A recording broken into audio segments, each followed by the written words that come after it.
امام اعظم امام ابو حنیفہ کے دور میں ایک شخص مرنے لگا، اس کے پاس دولت بہت ساری تھی لیکن بچے چھوٹے چھوٹے تھے۔ اس نے تھیلے کے اندر سونا ڈالا کہ یہ کسی کے سپرد کر جاؤں کہ میرے بچے بڑے ہوں تو ان کو دے دے۔ سوچا غریب کو دیا تو وہ سنبھال نہیں سکے گا، بچوں کو دیا تو وہ ضائع کر دیں گے۔ ایک دوست تھا اس کا امیر ترین، اس کو کہا کہ میاں یہ سونا اور تھیلا ہے، ساتھ وصیت نامہ لکھا، جب میرے بچے بڑے جوان ہو جائیں، بالغ ہو جائیں تو جو تیرا جی چاہے ان بچوں کو دے دینا۔ یہ اس نے وصیت کی اور وہ سب کچھ اس کے سپرد کیا۔ بچے جوان ہوئے، اس نے لوگوں کو بلایا، بچوں کو بلایا، سونا تھیلا سب کچھ سامنے رکھا، وصیت نامہ پڑھا کہ ان کے باپ نے جب مرتے ہوئے مجھے یہ سونا تھیلے میں ڈال کر دیا تو ساتھ یہ وصیت نامہ لکھ کر دیا کہ جب میرے بچے جوان ہوں گے جو تیرا جی چاہے بچوں کو دے دے۔ تو اس نے سونا اپنے پاس رکھ لیا اور خالی تھیلا بچوں کو دے دیا۔ اب سارے کہیں ظلم ہوا ہے، یتیموں کے ساتھ ظلم ہوا ہے، لیکن کریں کیا کہ وصیت نامہ ہی ایسا تھا، نہ عدالتی چارہ جوئی ہو سکتی ہے، نہ اس کو کہا جا سکتا ہے۔ سارے کہیں ظلم ہوا، علماء سے پوچھا، کہا ظلم ہوا، لیکن کیا کہا جا سکتا ہے؟ وصیت نامہ کے اندر بات ہی ایسی تھی کہ اس نے زیادتی کی ہے اور سب کچھ خود رکھ لیا۔ امام اعظم امام ابو حنیفہ سراج الامہ امام الائمہ، آپ کی خدمت میں لوگ حاضر ہوئے کہ یوں یتیموں کے ساتھ یہاں زیادتی ہوئی، لیکن وصیت نامے کی عبارت اس طرح کی تھی، اس لیے کوئی بول بھی نہیں سکتا، آپ کو ارشاد فرمائیں۔ کہا دوبارہ سب لوگوں کو جمع کر لو، اسے بھی بلا لو، بچوں کو بھی بلا لو۔ بلا لیا گیا، کہا میاں وصیت نامہ پڑھو۔ وصیت نامہ پڑھا گیا کہ یہ سونا ہے، تھیلے میں ڈال کے تجھے دے رہا ہوں، جب میرے بچے جوان ہو جائیں گے جو تیرا جی چاہے وہ بچوں کو دے دینا۔ آپ نے فرمایا پھر پڑھو، اس نے پھر پڑھا۔ کہا اب تم بتاؤ تمہارا جی سونے کو چاہ رہا ہے یا تھیلے کو چاہ رہا ہے؟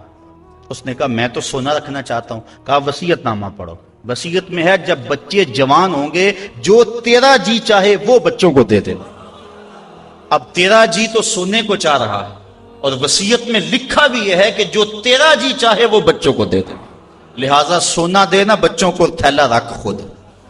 تو امام اعظم نے اس طرح ان یتیموں کی مدد فرمائی تو کہا لن تنالوا البر حتی تنفقوا مما تحبون، تم اتنی دیر تک نیکی کی حقیقت کو نہیں پہنچ سکتے جب تک اس کو تم اللہ کی راہ میں خیرات نہ کرو جس کو تم خود پسند کرو۔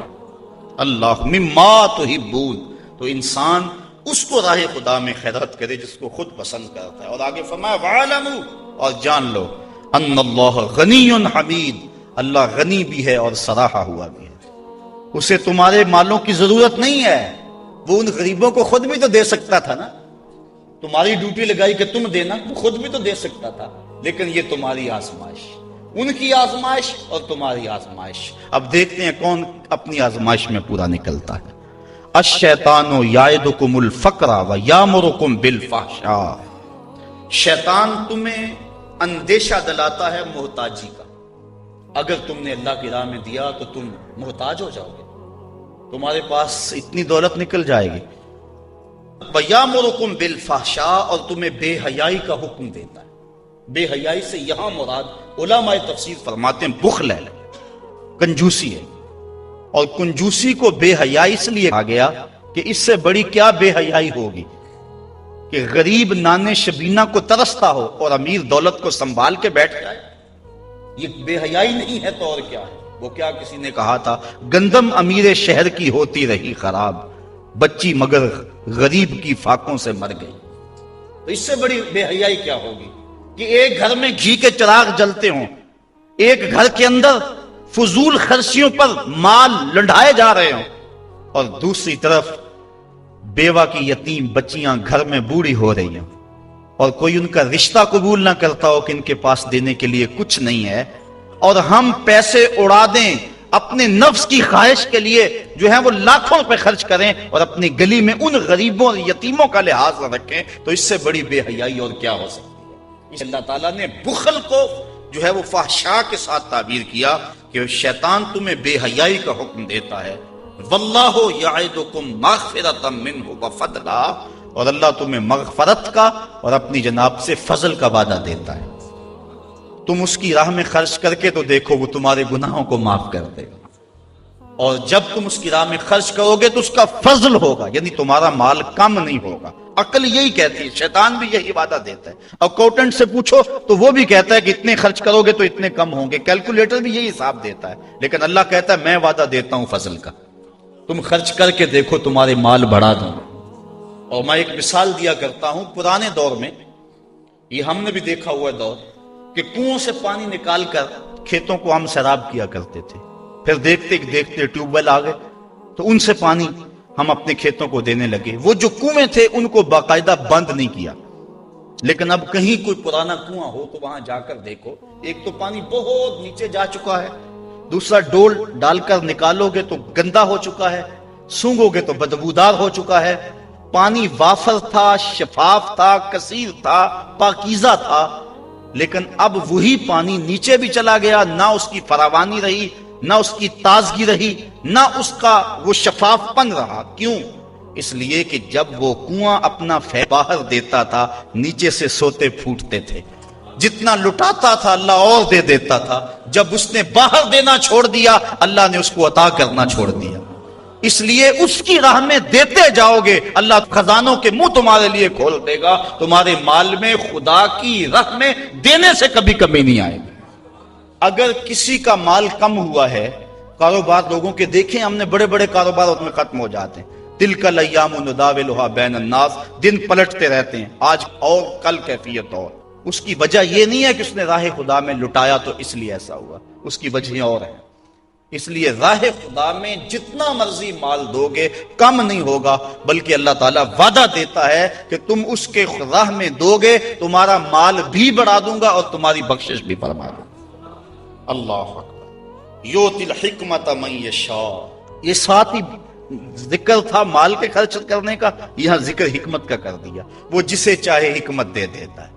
مطلب کیا؟ راہ خدا میں خرچ کرنے کا جذبہ یہ بڑی دانائی کی بات ہے۔ وَمَن يُؤْتَ الْحِكْمَةَ فَقَدْ أُوتِيَ خَيْرًا كَثِيرًا، اور جس کو حکمت دی گئی اس کو بہت ساری بھلائی دی گئی۔ وَمَا يَذَّكَّرُ إِلَّا أُولُو الْأَلْبَابِ، اور نہیں نصیحت پکڑتے مگر عقل والے، بے وقوف نصیحتیں نہیں پکڑتے، عقل والے نصیحتیں پکڑتے ہیں۔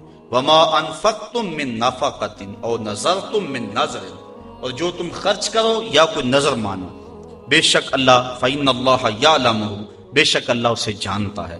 وَمَا لِلظَّالِمِينَ مِنْ أَنصَارٍ، اور ظالموں کا کوئی مددگار نہیں ہے۔ إِن تُبْدُوا الصَّدَقَاتِ فَنِعِمَّا هِيَ، اگر تم صدقے ظاہر کرو تو اللہ اسے جانتا ہے، فَنِعِمَّا هِيَ، تو وہ تمہارے لیے بہتر ہیں۔ وَإِن تُخْفُوهَا، اگر تم انہیں چھپا لو، وَتُؤْتُوهَا الْفُقَرَاءَ، اور غریبوں کو فقراء کو دو، فَهُوَ خَيْرٌ لَكُمْ، تو وہ بھی تمہارے لیے بہتر ہے۔ یعنی اگر تم صدقوں کو ظاہر کر کے دو تو یہ بھی بہتر، اگر چھپا کے دو تو یہ بھی بہتر۔ امام غازی تفسیر کبیر کے اندر اسی آیت کریمہ کے تحت 5-6 چیزیں بیان فرمائی کہ صدقہ کب چھپا کے دینا چاہیے اور کب ظاہر دینا چاہیے۔ گفتگو وہ لمبی ہے، میں ایک بات عرض کر کے اجازت چاہوں گا اور بات آگے بڑھاؤں گا۔ 2 طرح سے جو ہے وہ صدقہ دیا جاتا ہے، ظاہر اور پوشیدہ، اور اس میں اگر کسی شخص کو آپ دے رہے ہیں، کسی ذات کو دے رہے ہیں، تو پھر اس وقت مستحب اور بہتر یہ ہے کہ آپ چھپا کے دیں۔ کسی کی مدد ذاتی طور پہ کر رہے ہیں، غریب ہے، بیوہ ہے، یتیم ہے، تو پھر اس کی غربت کا اشتہار نہ لگائیں، پھر بہتر ہے کہ چھپ کے دیں۔ اور آقا کریم نے فرمایا 7 اشخاص قیامت کے دن اللہ کے عرش کا ٹھنڈا سایہ پائیں گے جب کوئی سایہ نہیں ہوگا، ان میں ایک شخص یہ فرمایا وَرَجُلٌ تصدق بصدقۃ فاخفاها حتی لا تعلم شمالہ ما تنفق یمینہ، وہ آدمی جس نے تنہائی میں صدقہ دیا اور اتنا خفیہ دیا کہ جو دائیں ہاتھ نے کیا وہ بائیں کو خبر نہ ہو۔ فرمایا کل قیامت کے دن جب کوئی سایہ نہیں ہوگا اللہ اسے اپنے عرش کا ٹھنڈا سایہ نصیب ہوگا، اور جو عرش کے سائے تلے ہوگا قیامت کی تکلیف سے محفوظ ہوگا، جو عرش کے سائے تلے ہوگا وہ قیامت کی پریشانیوں سے محفوظ ہوگا، جو عرش کے سائے تلے ہوگا اس کو جام کوثر ضرور دیا جائے گا، اور جو ایک گھونٹ بھی پی لے گا 50,000 سال کے دن میں اسے کبھی بھی پیاس نہیں لگے۔ تو جس نے اپنے صدقے کو خفیہ دیا، دائیں نے دیا بائیں کو خبر نہ ہو، اللہ اکبر۔ بلکہ علماء اس کی تشریح میں لکھتے ہیں کہ جس کو صدقہ دیا جا رہا ہے بہتر ہے کہ اس کو بھی خبر نہ ہو، اس انداز سے اس کے گھر میں پھینک آؤ کہ اسے بھی پتا نہ ہو کہ میرے اوپر کون مہربانی کر گیا. اللہ اکبر. اگر ایسا ہو تو یہ انتہائی خفیہ حالت ہے. اللہ اکبر اللہ اکبر. تو کہا کہ اگر تم صدقہ خفیہ دو تو وہ بھی تمہارے لیے بہتر ہے، اور اگر تم ظاہر دو تو ظاہر دینا کس وقت مستحب ہے، جس میں کسی شخص کی ذات کا معاملہ نہ ہو. مثال کے طور پہ مسجد کے لیے فنڈ مانگا جا رہا ہے، دارالعلوم کے لیے مانگا جا رہا ہے، کسی ہاسپٹل کے لیے مانگا جا رہا ہے، کسی اور رفاہی کام کے لیے مانگا جا رہا ہے. لہٰذا وہاں آپ اس نیت سے کہ اگر میں اٹھ کے اعلان کروں گا تو میرے دیکھا دیکھی کئی اعلان کریں گے، لہٰذا مدد ہو جائے گی. تو آقا کریم نے ایک مرتبہ جہاد کے لیے فنڈ مانگا تو ایک صحابی نے جلدی سے آغاز کر دیا، اس کو دیکھنے سے باقی بھی اٹھ کھڑے ہوئے. تو آقا کریم نے اس وقت فرمایا تھا من سنہ فی الاسلام میں سنتن حسنتن فلہ اجرہا، جس نے اسلام میں ایسے اچھے طریقے کو رائج کیا اللہ تعالیٰ اس کو اس کا اجر عطا فرمائے گا، اور اس کے دیکھا دیکھی جس نے اس کام کو کیا اللہ اس کا اجر بھی سے عطا فرمائے گا. تو اس نیت سے اگر ظاہر کر لیا جائے تو وہ زیادہ فضیلت والا ہے.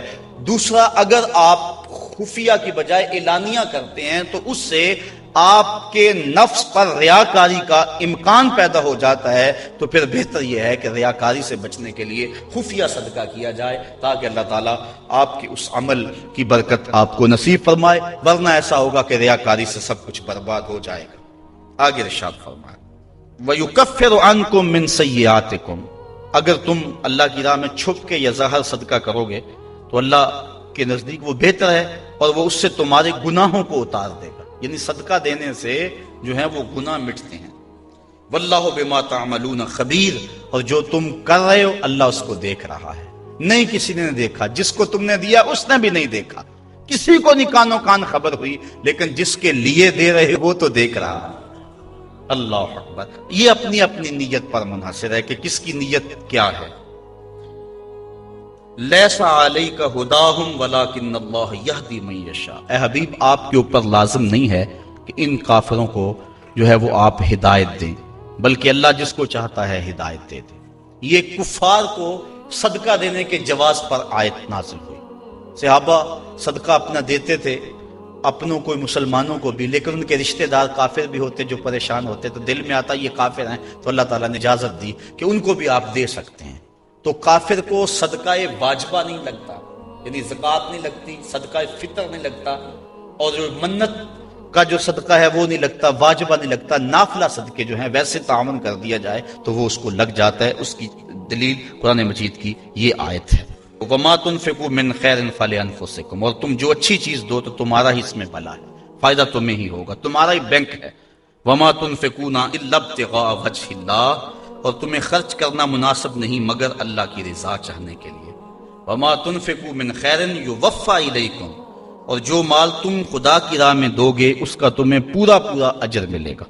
وَأَنْتُمْ لَا تُظْلَمُونَ، تمہارے سے ظلم نہیں کیا جائے گا، جدیا اس کا پورا پورا اجر ملے گا. لِلْفُقَرَاءِ الَّذِينَ أُحْصِرُوا فِي سَبِيلِ اللَّهِ، یہ کہا کہ کافروں کو تم صدقہ دے سکتے ہو، لیکن فرمایا تمہارے صدقے کے زیادہ حقدار وہ ہیں. کون؟ لِلْفُقَرَاءِ الَّذِينَ، وہ فقیر لوگ، احسروا فی سبیل اللہ، جو اللہ کی راہ کے اندر رکے ہوئے. اس سے مراد احسروا فی سبیل اللہ سے مراد مفسرین نے اصحاب صفہ لیے ہیں. یہ 400 کے قریب صحابہ تھے، 300 سے لے کر 400 تک ان کی تعداد مختلف روایات میں آئی ہے. جو مسجد نبوی میں رہتے تھے، ان کا نام کوئی گھر تھا نہ ان کے اہل تھے، بس سارا دن مسجد نبوی میں رہتے. حضور نے ان کے لیے ایک چبوترا بنوا دیا جس کو صفہ کا چبوترا کہا جاتا ہے.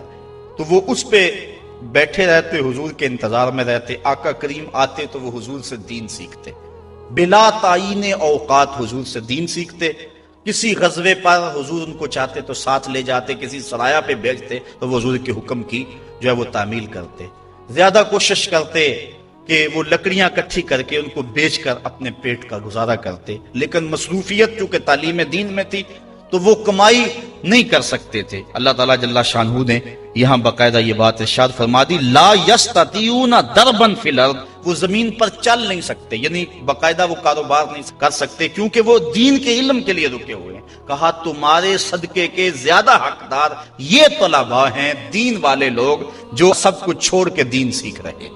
یحسبہم الجاہل اغنیاء من التعفف، سوال نہ کرنے کی وجہ سے اس کو ناواقف آدمی سمجھتے ہیں یہ تو بڑے ٹھیک ٹھاک ہیں، یہ تو غنی ہیں، کیونکہ ہر بندہ اندر نہیں جھانک سکتا۔ وہ کیا کسی نے کہا تھا نا، ہستی پلکوں کے نیچے غم بھی پلتے ہیں، ہستی پلکوں کے نیچے غم بھی پلتے ہیں، مگر کون دیکھتا ہے اتنی گہرائی میں۔ تو وہ بظاہر ان کے چہرے مورے ایسے ہیں کہ لگتا یہ ہے کہ یہ بڑے ٹھیک ٹھاک، ضرورت ہی نہیں ہے، لیکن مالداروں کے اوپر لازم ہے کہ ان کو بھی تلاش کریں جو مانگتے نہیں ہیں، ان کے گھر جا کے ان کی اعانت کر کے آئیں۔ اللہ نے اپنے محبوب سے مخاطب کر کے کہا تعرفہم بسیماہم، محبوب تو ان کی پیشانیوں سے پہچان لیتا، لوگ نہ جانے تجھے تو پتا ہے نا۔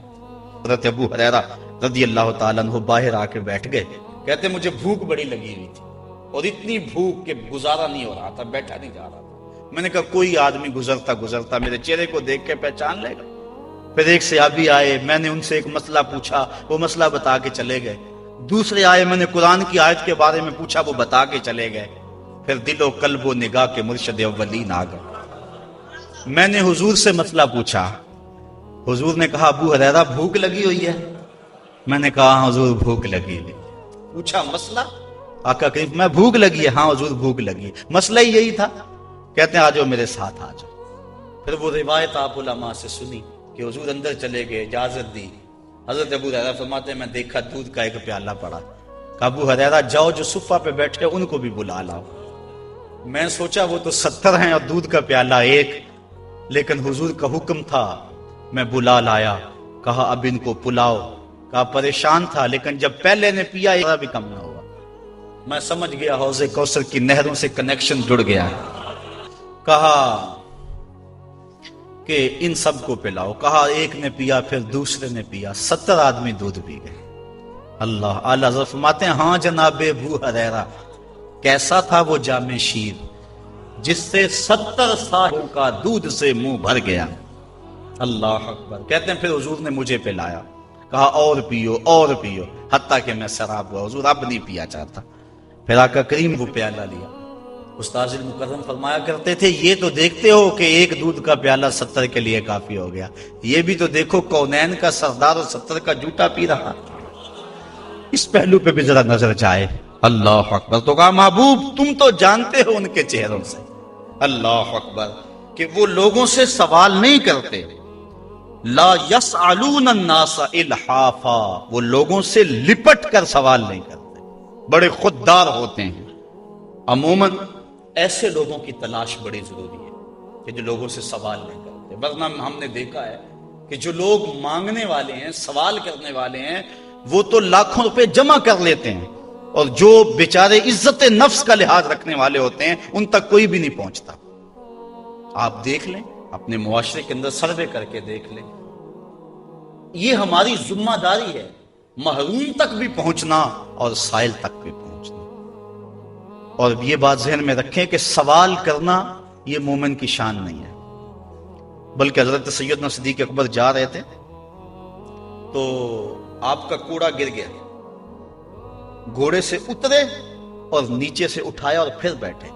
خادم نے عرض کی حضور آپ فرما دیتے میں اٹھا کے دے دیتا۔ کہا حضور نے سوال کرنے سے منع کیا، اس لیے میں نہیں سوال کرنے کی ہمت رکھتا۔ یہاں تک جو ہے وہ ہمارے جو ہے وہ اسلاف جو بزرگ جو ہیں صحابہ اس کا خیال رکھتے تھے۔ ہاں علماء نے اجازت دی اگر مرنے کا اندیشہ